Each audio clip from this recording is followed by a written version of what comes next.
Hi there, Jesse here with eTrailer. Today we'll be taking a look at, and I'll show you how to install the Curt custom wiring harness on our 2020 Hyundai Ioniq. Adding a wiring harness like this Curt custom fit one is absolutely essential if you plan on doing any kind of towing with your Hyundai. It's going to keep you safe and legal out there on the road. This allows you to power through your trailer wiring to your taillights on your trailer. It's going to let you signal to other drivers if you're turning or stopping, and also get your daytime running lights working. This is what the wiring harness will look like when you're ready to hook up to your trailer. Whenever you're not, you would just most likely store it in here under this panel. If you're planning on doing towing frequently, you might want to opt for getting a bracket that will let it mount down on the hitch, but I actually prefer this way. It keeps it out of the elements, so you don't have to worry about the terminals corroding at all. And the wiring harness was made to do this, so you don't have to worry about damaging it by closing the hatch on it. And I like the fact that when you're not towing, it can be completely hidden and out of your way. When you are ready to use it, it's as simple as pulling it out of here, shutting that down, and closing your hatch. So yeah, really an easy, simple setup that you can keep out of the way when you're not using it, and it will keep you safe and legal out there on the road. As far as the install goes, it's very simple. It's just a matter of getting access to the wiring on your factory tail lights, and then you have to run a power wire up to the front of the vehicle. So if that's not something that you're looking to do yourself, maybe you don't have the time, the space, or the tools to do so, feel free to check out our dealer locator. However, if you are looking to get this set up yourself, feel free to follow along, and I'll show you how we set up ours. We'll begin our install inside of the hatch here. We'll have to lift this panel out. It just simply lifts out of place. And for this floor panel, we have some screws holding it on. It's just an 8mm socket, or you could use a Phillips screwdriver. Get those out.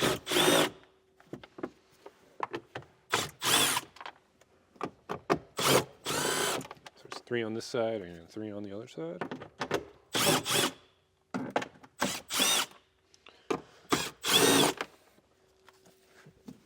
Now this should pull out of here.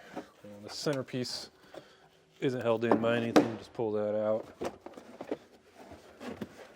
And these are two separate pieces, they'll separate in the middle. We'll just set all this aside. We need to remove this scuff panel here. There's just some push pin fasteners holding it in, one on each side. I'll just take a flat head, get under that, and pry out.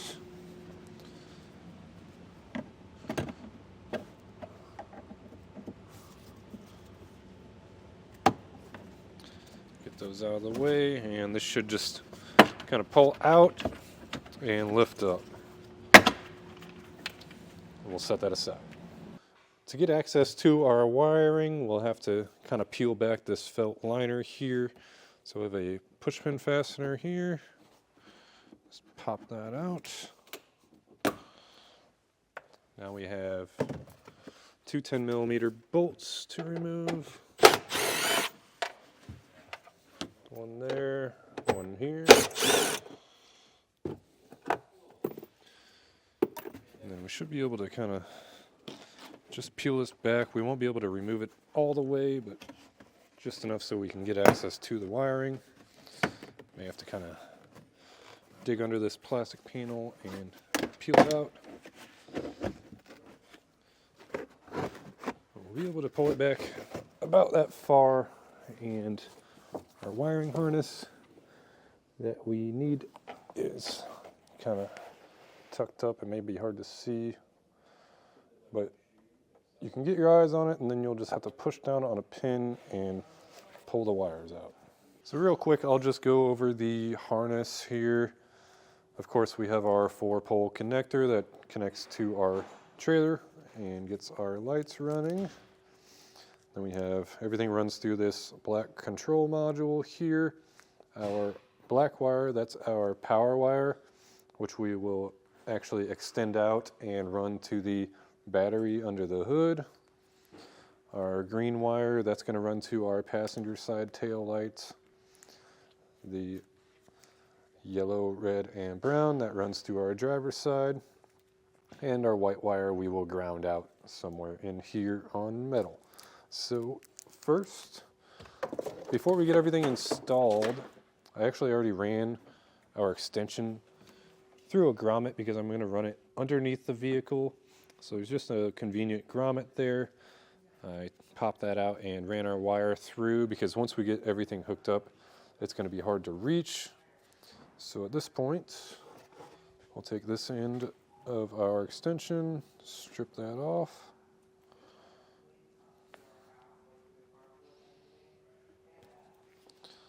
Give it a twist. And then your kit will come with a little yellow butt connector, which we are not going to use actually. Anytime we're running outside the vehicle, which this will most likely end up outside, we prefer to use these heat shrink butt connectors. It's just going to keep a nice watertight seal. Those are available here at eTrailer. So we have this stripped. We'll take our wire, slip it in there, and just crimp it down.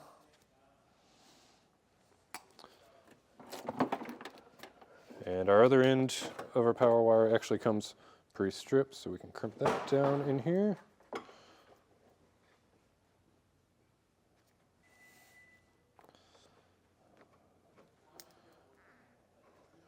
And that's nice and tight.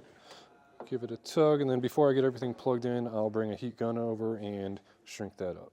So now we'll take our yellow, brown, and red wires.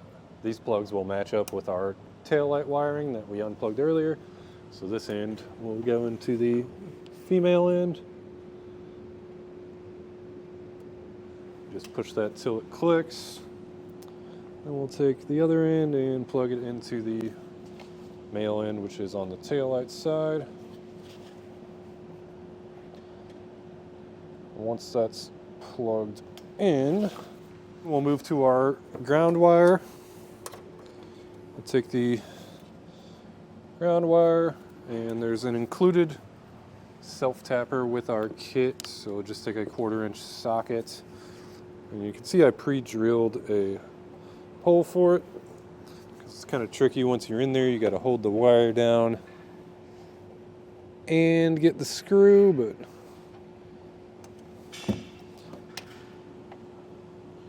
just anywhere where there's a nice solid metal surface will do, and make sure it's out of the way of everything, and then tighten her down.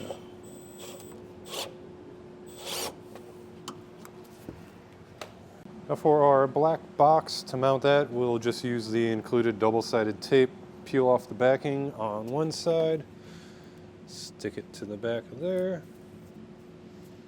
and peel the other side off. You probably won't be able to see as I'm sticking it on, but really any flat metal surface that you find should work just fine. So I'll get this stuck back here.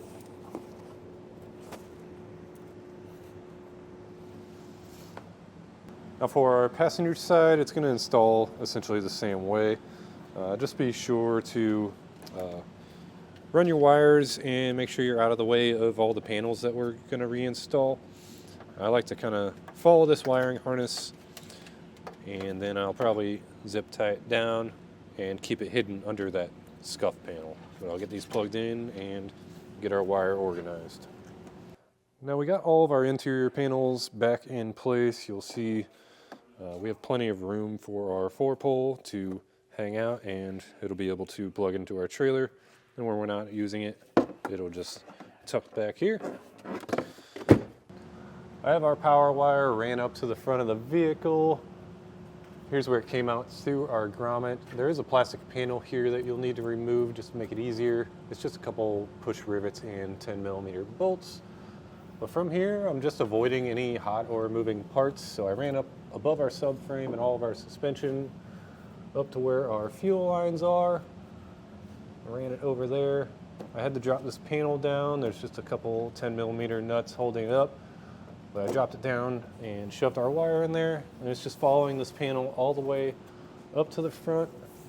I brought it out here, and then from here I'm going to use a piece of airline tubing, drop it down from above and fish it up, and I'm just going to follow this orange wire. This goes straight up to the terminals that we need to connect to.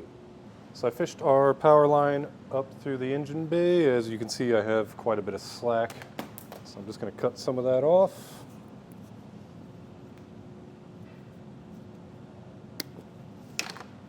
And I'll strip the end of it here.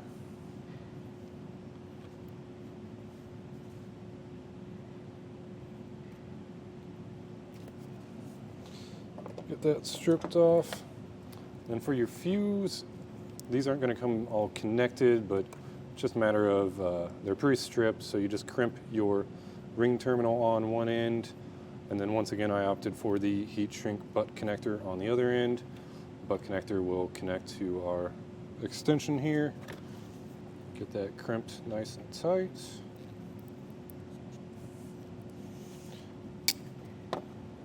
And the Ioniq doesn't really have a traditional 12-volt battery, but this terminal here gives us 12-volt power, so that's what we're going to use. Just take a 10mm socket, and on this I want to try to keep this wire against the metal, so I'm going to hold down on it while I remove the nut.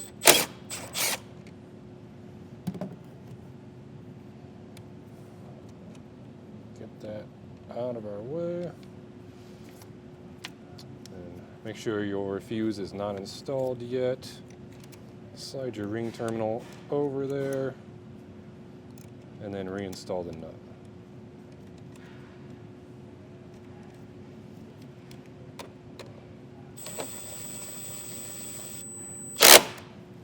Now we'll take our fuse that's included and slide that into our fuse holder here. Push it down.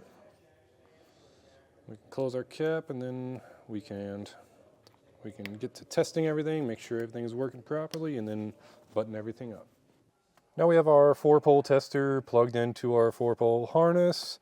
We do have these available here at eTrailer. If you don't have one, you could hook up to your trailer and test the lights that way, but this is a better way just because if there's issues on the trailer end, you might be chasing it over on the car end since you just installed it. But we'll just run through the lights real quick. Here's daytime running lights.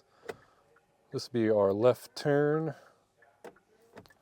right turn, and our brake lights. Now that we have everything tested and we know it's working, that's going to do it for our look at and installation of the Curt custom wiring harness on our 2020 Hyundai Ioniq.